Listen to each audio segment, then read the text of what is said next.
The rain was coming down hard outside Kennedy Airport that Tuesday night. Inside Terminal 4, people rushed around with their suitcases trying to catch their flights. Among all the chaos, one woman walked calmly through the crowd. Her name was Diana, and she looked just like any other tired traveler heading home after a long business trip. Diana wore comfortable clothes, dark jeans, a simple gray hoodie, and white sneakers. Her hair was pulled back in a neat ponytail, and she carried a small black backpack. Nothing about her appearance screamed wealth or importance. That was exactly how she liked it. What most people didn't know was that Diana had just finished one of the biggest business deals of her life. 3 days earlier, she had been sitting in a boardroom in Chicago, negotiating with some of the most powerful people in the airline industry.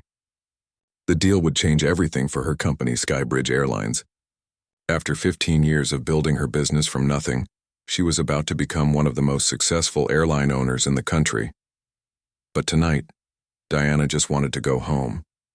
She was exhausted from 3 days of meetings, presentations, and handshakes. All she could think about was getting on the plane and maybe catching some sleep during the flight to London, where she had another important meeting scheduled for the next morning. As she approached the gate, Diana smiled slightly. Flight SB447 was one of her favorite routes. She had personally overseen the design of these planes when her company first started flying international routes 5 years ago. Every detail from the seat fabric to the lighting had been her choice. She was proud of what her team had built. Diana had a special way of checking on her business. Every few months, she would book a flight on one of her own planes without telling anyone who she was. She would dress like a regular passenger and watch how her employees treated customers. It was the best way to see what really happened when the boss wasn't around. Tonight was one of those nights. Her assistant had booked the ticket under her name, but nobody on the crew would recognize her. Diana had made sure of that. She wanted to see how her first-class service really worked when nobody was trying to impress the owner. The gate area was busy, but not too crowded. Diana found a seat near the window and watched the ground crew working outside. These were her planes, her employees, her business. But sitting here in her casual clothes, she felt like just another passenger waiting to board. She thought back to how it all started. 15 years ago, Diana had been working as a customer service manager for a big airline. Every day, she watched passengers get treated poorly. Flights were delayed without explanation. Staff were rude. People paid good money for terrible service. Diana knew she could do better. Starting her own airline had been the hardest thing she'd ever done. She had used all her savings, borrowed money from family, and worked 18-hour days for years. There were times when she wasn't sure the company would survive. But Diana never gave up. She believed that air travel could be better, and she was determined to prove it. Now, Skybridge Airlines flew to over 50 cities around the world.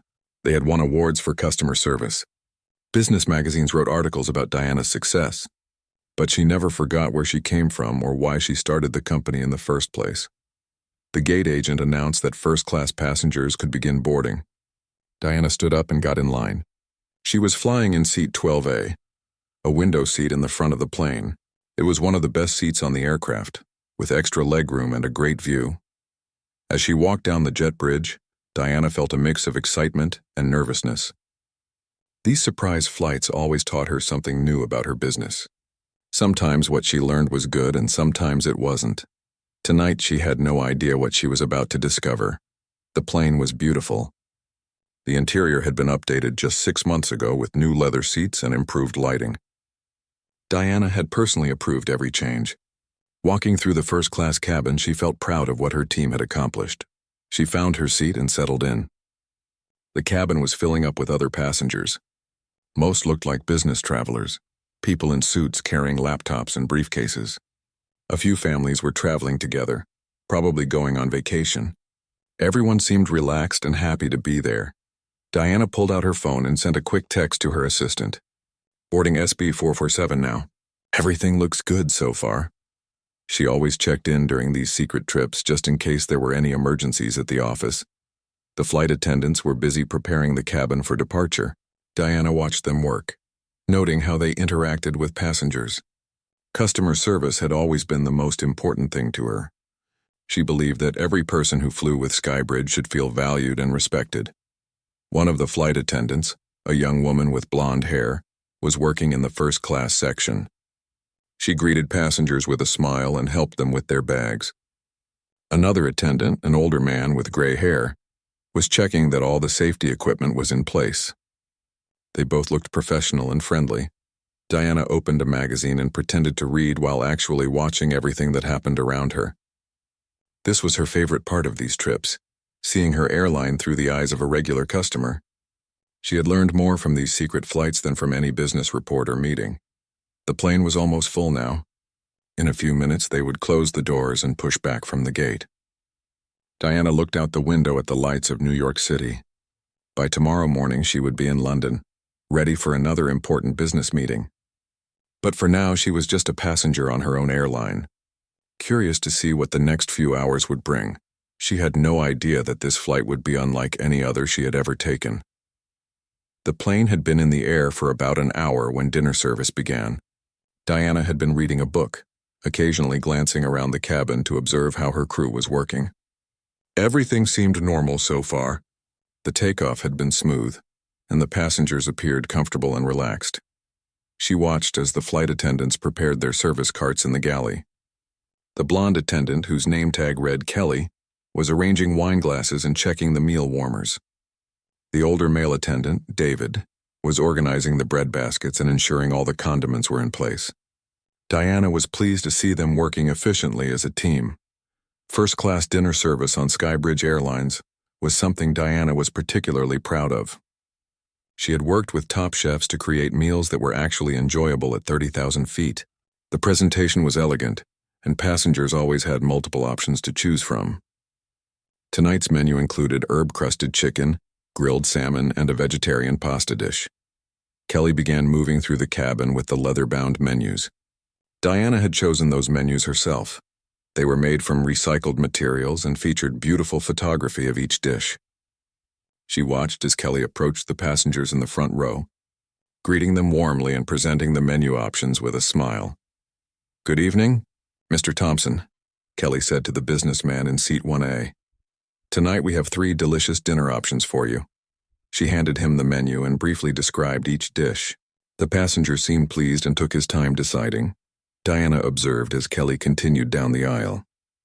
Each passenger received the same friendly greeting and careful attention. This was exactly the kind of service Diana had envisioned when she started her airline. Personal, professional, and genuinely caring.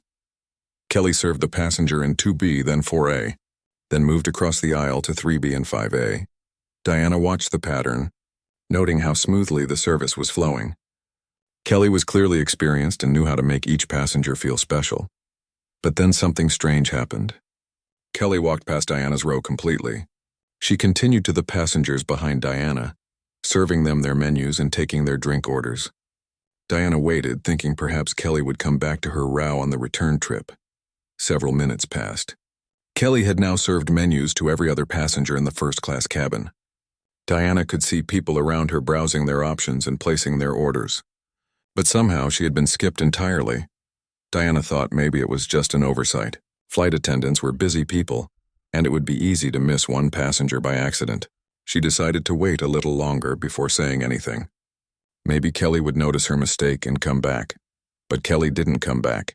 Instead, she began taking drink orders from the passengers she had already served. Diana watched as the woman in the seat across from her ordered a glass of wine. The man behind her asked for coffee. Everyone was being taken care of except Diana. Finally, Diana decided she needed to speak up. When Kelly came near her row again, Diana raised her hand politely and smiled. "Excuse me," Diana said in a friendly voice. "Could I please see a menu?" Kelly stopped and looked at Diana for the first time since the flight had begun. Her expression seemed confused, almost annoyed. She glanced at Diana's casual clothes and then looked around the cabin as if she was trying to figure something out. "I'm sorry," Kelly said, her voice much less friendly than it had been with the other passengers. "The economy class menus will be distributed later. You'll need to wait until we finish with the first-class service."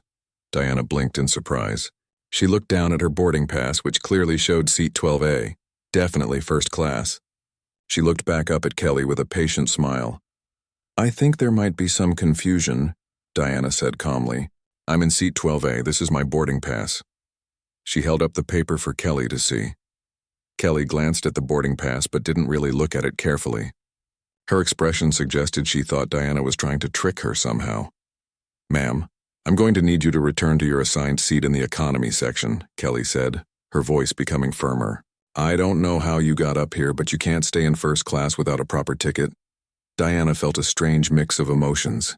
She was shocked that this was happening, but also curious to see how far it would go. As the owner of the airline, she had the authority to end this situation immediately. But as someone who had experienced discrimination before in her life, she recognized what was happening here. "I understand your concern," Diana said, keeping her voice calm and professional, "but I assure you this is my correct seat. Perhaps you could double-check with your system." By now, other passengers were starting to notice the conversation. The man across the aisle had looked up from his menu. The woman behind Diana had paused her phone call to listen. The cabin was becoming uncomfortably quiet. Kelly's face was getting red. She seemed frustrated that Diana wasn't simply getting up and moving to the back of the plane. "Ma'am, I've been doing this job for 5 years. I know when someone doesn't belong in first class. Please don't make this more difficult than it needs to be." Diana could hardly believe what she was hearing. This was her airline, her employee, and her plane. But more importantly, this was completely unacceptable treatment of any passenger, regardless of who they were. "I'd like to speak with the senior flight attendant." "Please," Diana said quietly. Kelly rolled her eyes. "Mr. Davis is busy right now preparing the meal service. I'm perfectly capable of handling this situation myself."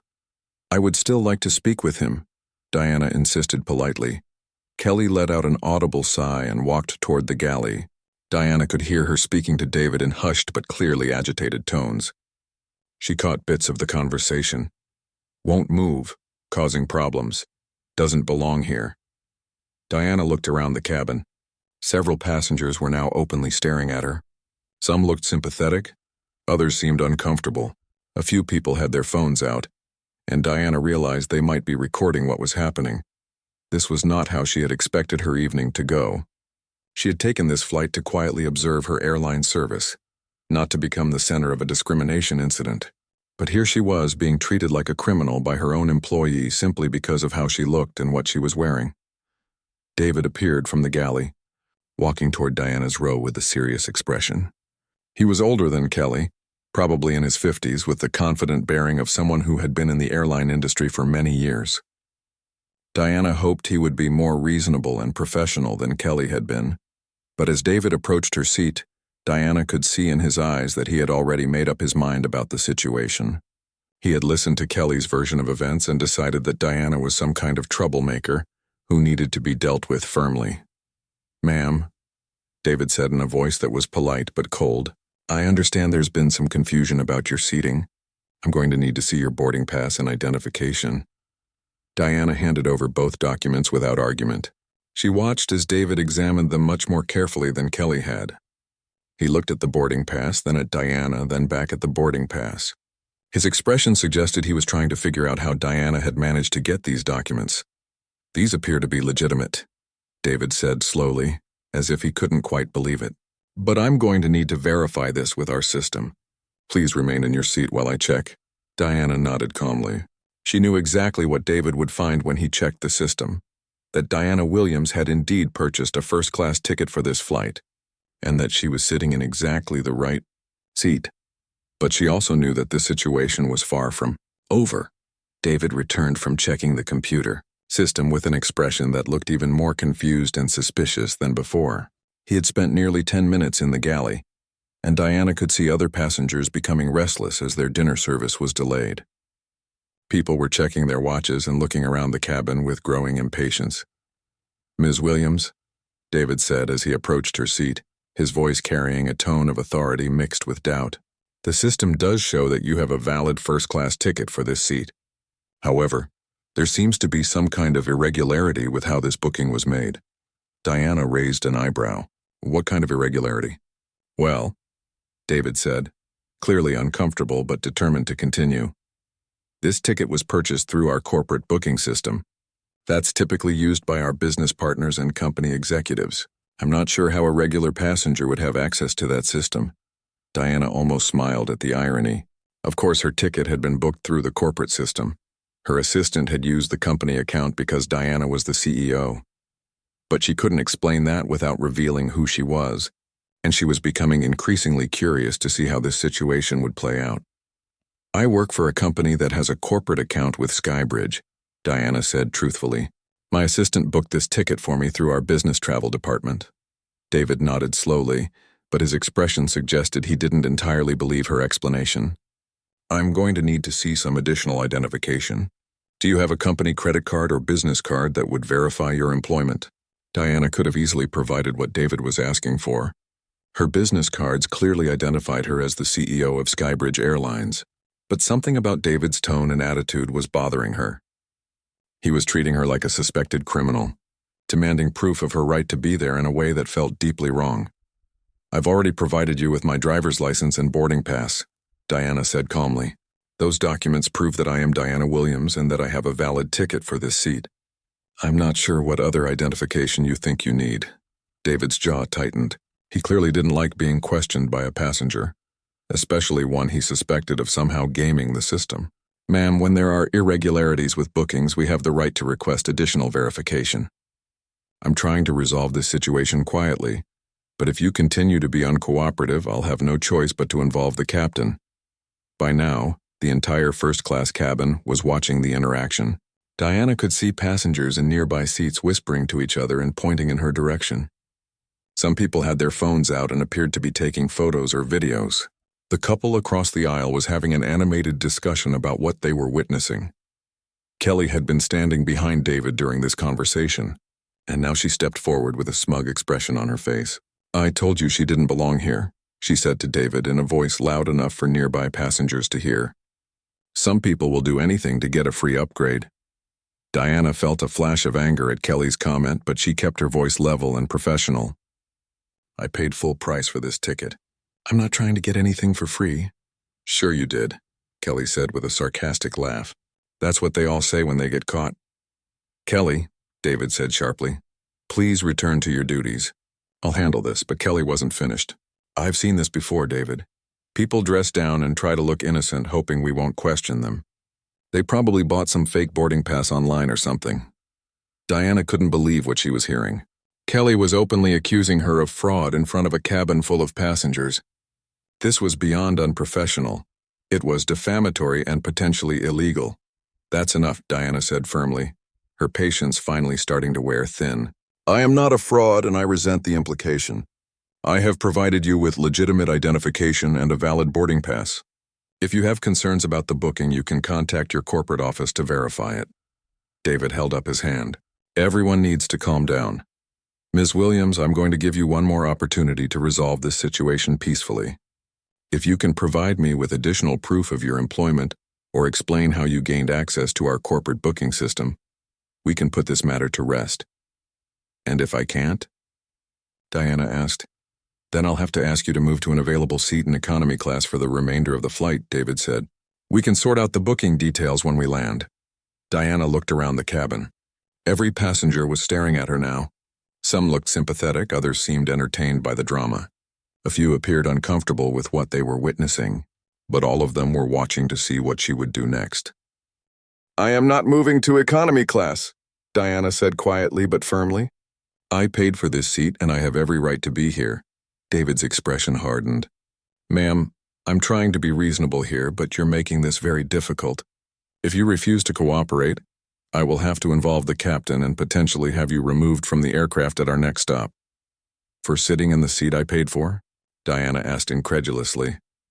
"For refusing to follow crew instructions and causing a disturbance," David replied coldly. The businessman across the aisle suddenly spoke up. "Excuse me," he said, addressing David. "I've been watching this whole situation, and this lady has been nothing but polite and cooperative. She's shown you her ticket and ID. What more do you want from her?" David turned to face the businessman with an annoyed expression. "Sir, this is between me and Ms. Williams. I appreciate your concern, but this doesn't involve you." "Actually, it does involve me," the businessman replied. "I'm a passenger on this flight, and I'm watching one of your crew members treat another passenger terribly, for no apparent reason. This is discrimination, plain and simple."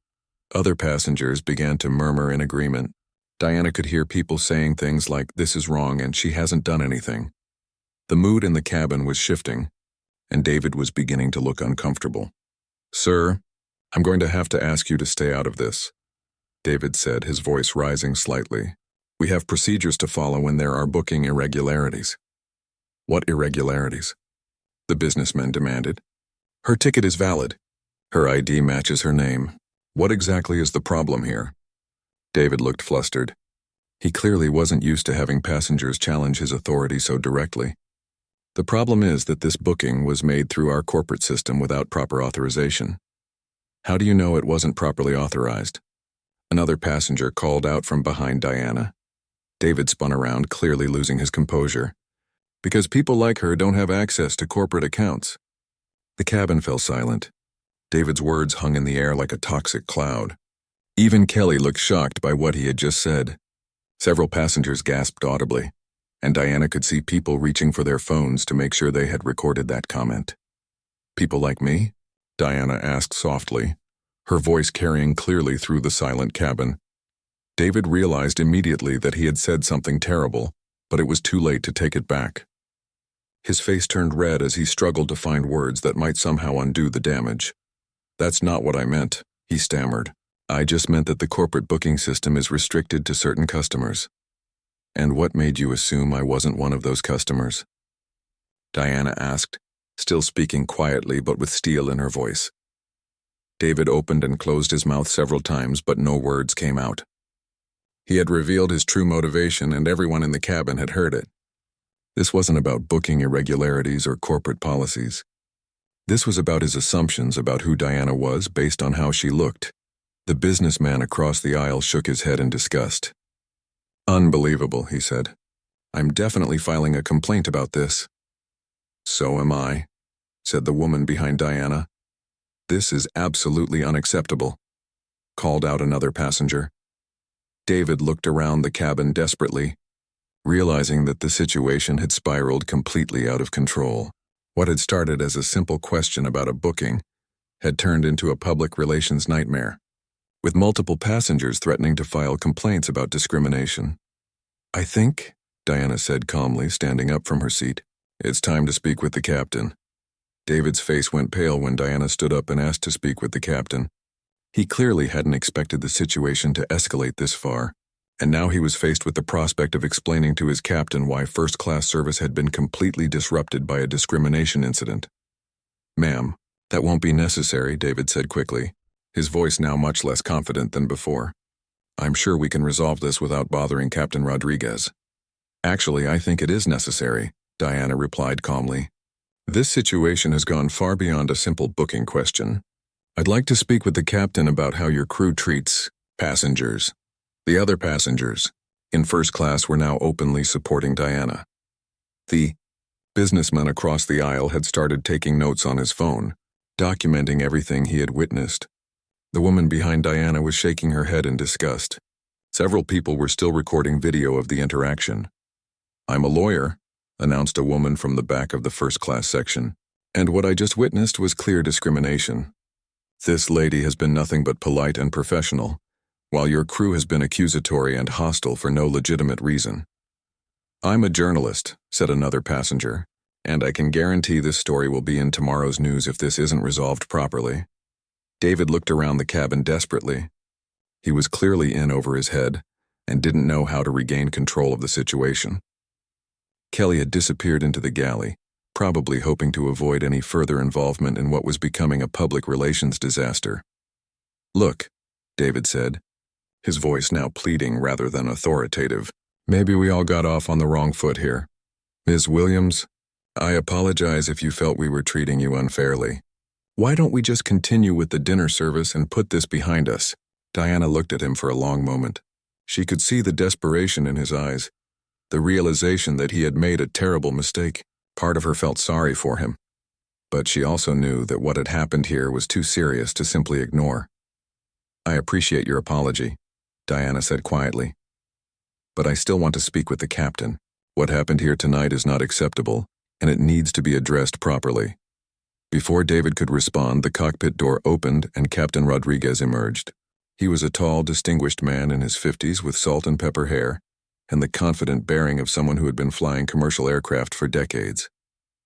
Diana knew him well. She had personally hired him 5 years ago when Skybridge expanded their international routes. Captain Rodriguez took one look at the tense scene in the first-class cabin and immediately understood that something serious had happened.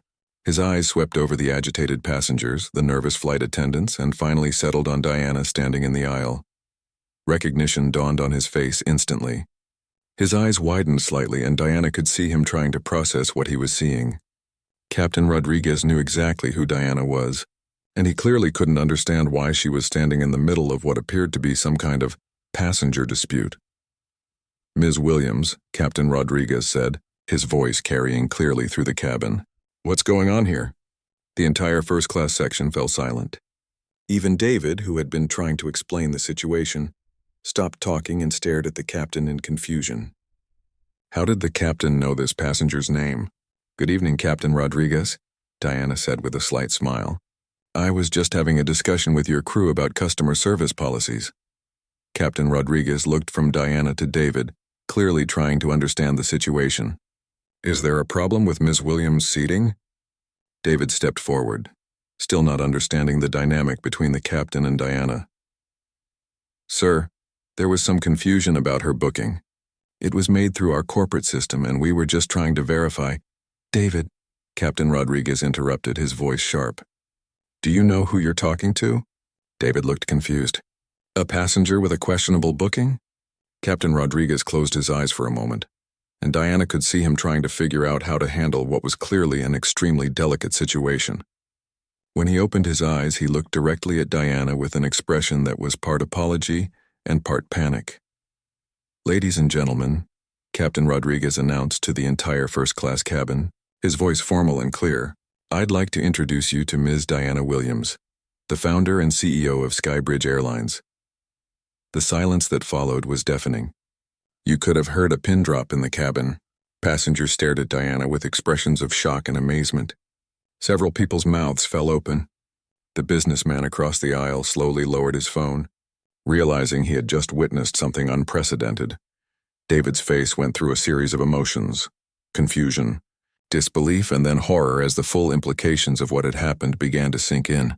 He had just spent the last hour accusing the owner of the airline of fraud and threatening to have her removed from her own plane. Kelly emerged from the galley, apparently having heard the captain's announcement. When she saw Diana standing there with Captain Rodriguez, her face turned completely white. She grabbed onto the galley counter as if she needed support to keep from falling over.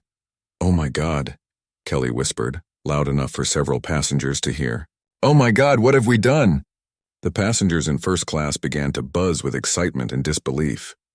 Diana could hear people whispering things like, "I can't believe it," and "This is incredible." And "Did you get that on video?" Captain Rodriguez stepped closer to Diana, his voice low but still audible to nearby passengers. "Ms. Williams, I'm so sorry about this. I had no idea you were on the flight, or I would have made sure." Diana held up her hand gently. "Captain Rodriguez, you have nothing to apologize for. You weren't involved in this situation." She turned to face the cabin full of passengers, all of whom were staring at her with fascination. "I want to apologize to all of you for the disruption to your flight. This is definitely not the kind of service experience we strive to provide at Skybridge Airlines." The businessman across the aisle started to clap, and soon the entire first-class cabin was applauding. Diana felt a mix of emotions: embarrassment at being the center of attention, pride in the passengers who had stood up for her, and disappointment in her employees who had treated her so poorly. But mostly, she felt a determination to use this experience to make positive changes in her company. Captain Rodriguez looked at David and Kelly, both of whom appeared to be in shock. "I think we need to have a private conversation," he said quietly. David found his voice, though it came out as barely a whisper. "Ms. Williams, I don't know what to say. I am so incredibly sorry. I had no idea who you were." Diana looked at him with a mixture of sadness and understanding. "David, that's exactly the problem. You shouldn't need to know who I am to treat me with respect and dignity. Every passenger deserves the same professional service regardless of who they are or what they look like." Kelly stepped forward, tears in her eyes. Ms. Williams, please don't fire us. I have 2 kids at home and I need this job. I'm so sorry for how I acted. Diana felt her heart soften slightly. She could see that both Kelly and David were genuinely remorseful, and she knew that fear of losing their jobs was probably making their panic even worse. We'll talk about this later, Diana said gently. Right now, I think these passengers would like their dinner service. Captain Rodriguez nodded gratefully.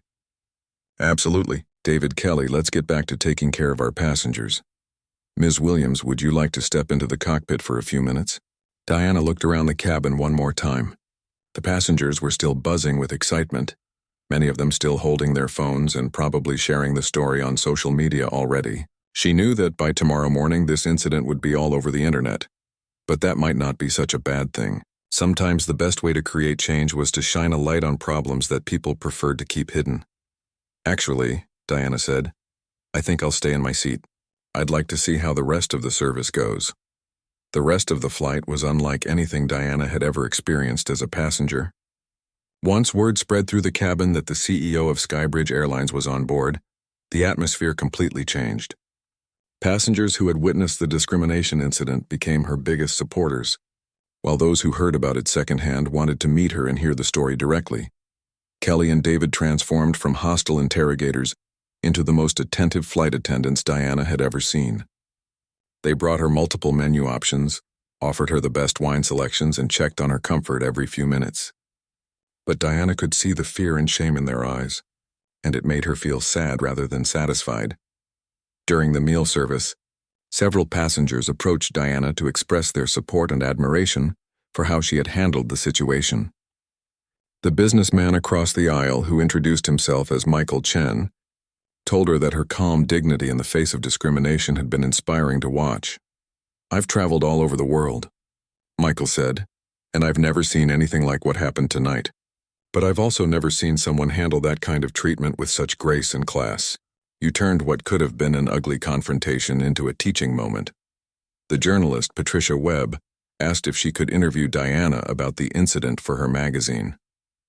This story needs to be told, Patricia said. Not just because of what happened, but because of how you responded to it. You could have destroyed those employees' careers with a single word, but instead you chose education over revenge. Diana appreciated the kind words, but she was already thinking about what came next. This incident had revealed some serious problems with her company's culture and training programs. She needed to address those issues quickly and comprehensively. About 2 hours before landing, Diana asked Captain Rodriguez if she could make an announcement to the entire plane. He immediately agreed and handed her the microphone. Good evening, ladies and gentlemen, Diana said, her voice carrying clearly through the aircraft. This is Diana Williams, CEO of Skybridge Airlines. I want to personally thank you for flying with us tonight. And I owe you all an explanation for the disruption in our first-class service earlier this evening. The plane became completely quiet as passengers strained to hear every word. Tonight, I experienced discrimination from my own employees, Diana continued. As a black woman traveling in casual clothes, I was assumed to be someone who didn't belong in first class. My crew questioned my right to be there, demanded additional identification, and ultimately accused me of fraud, all because their unconscious biases told them that someone like me couldn't possibly be a legitimate first-class passenger. Diana paused, letting her words sink in. She could imagine passengers throughout the plane processing what she had just said. I want you to know that this is not who we are as a company, and it's not who we want to be. Discrimination has no place at Skybridge Airlines, and I take full responsibility for the fact that it happened on my watch. We clearly have work to do in training our employees to treat every passenger with equal respect and dignity. She took a deep breath before continuing. But I also want to thank those passengers who spoke up when they saw something wrong. You didn't know who I was, but you stood up for what was right anyway. That gives me hope for both my company and our society. When Diana finished her announcement, the plane erupted in applause that lasted for several minutes. She could hear people throughout the aircraft cheering and expressing their support. The remainder of the flight was smooth, and Diana spent much of it thinking about what changes she needed to implement. By the time they landed in London, she had outlined a comprehensive plan for addressing the cultural issues that had led to this incident. 3 weeks later, Diana stood in front of a packed auditorium at Skybridge Airlines headquarters.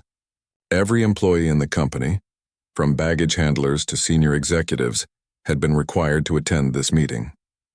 The story of Flight SB447 had indeed gone viral, generating millions of views on social media and extensive coverage in the news media. "I'm not here today to shame anyone or point fingers," Diana began. "I'm here because we need to have an honest conversation about unconscious bias and how it affects the way we treat our customers." She told the story of what had happened on the flight, sparing no details about how Kelly and David had treated her, but she also emphasized that this wasn't just about two individual employees. It was about systemic issues that needed to be addressed throughout the company. "Discrimination isn't always intentional," Diana explained. "Sometimes it's the result of unconscious assumptions we make about people based on their appearance, their clothing, or their manner of speaking. But the impact on the person being discriminated against is the same, whether it was intentional or not." Diana announced a series of new initiatives designed to address these issues. Every employee would go through comprehensive diversity and inclusion training. The company would implement new policies for handling passenger complaints and disputes. Most importantly, Skybridge would partner with civil rights organizations to develop industry-leading standards for equitable treatment of all passengers. "We're also going to start a new program," Diana said, "where senior executives, including myself, will regularly travel as regular passengers to observe our service firsthand. We can't fix problems we don't know about." Kelly and David were in the audience that day. Diana had decided not to fire them, but they had both been suspended without pay for 2 weeks and required to complete extensive additional training. She believed in second chances, but she also wanted to make clear that discriminatory behavior had serious consequences. After her presentation, Kelly approached Diana with tears in her eyes. "Ms. Williams, I just want you to know how sorry I am for what I did. I never thought of myself as someone who would discriminate against another person, but that's exactly what I did. The training you're implementing has already opened my eyes to so many things I never realized about my own behavior." David was equally remorseful. "I keep thinking about what would have happened if you hadn't been the CEO," he said. "Some innocent passenger would have been humiliated and mistreated, and we probably would have gotten away with it. That thought makes me sick." Diana appreciated their apologies, but she was more interested in their commitment to change. Over the following months, both Kelly and David became some of the company's strongest advocates for diversity and inclusion. They participated in additional training programs and even spoke at other airlines about their experience and what they had learned from it. 6 months after the incident, Skybridge Airlines was recognized by the NAACP for its comprehensive diversity and inclusion initiatives. The company's customer satisfaction scores had reached all-time highs, and several other airlines had adopted similar training programs. Diana often thought about that night on Flight SB447. What had started as a routine business trip had turned into one of the most challenging and ultimately transformative experiences of her career. She had learned something important about her own company, but she had also learned something about the power of turning negative experiences into positive change. The incident had been painful and embarrassing, but it had also been necessary. Sometimes you had to shine a light on problems before you could fix them, and sometimes the most powerful way to create change was to lead by example, showing people that it was possible to respond to discrimination with dignity, grace, and a determination to build something better. Years later, when business students studied Diana's leadership during this crisis, they would note that she had turned a potential disaster into a catalyst for industry-wide change. But Diana herself always remembered it as the night she learned that being a CEO meant more than running a successful business. It meant taking responsibility for creating a company culture that reflected the best of human values. And every time she flew on one of her own planes after that, she was reminded that the true measure of a company's success wasn't its profits or market share, but how it treated every person who walked through its doors.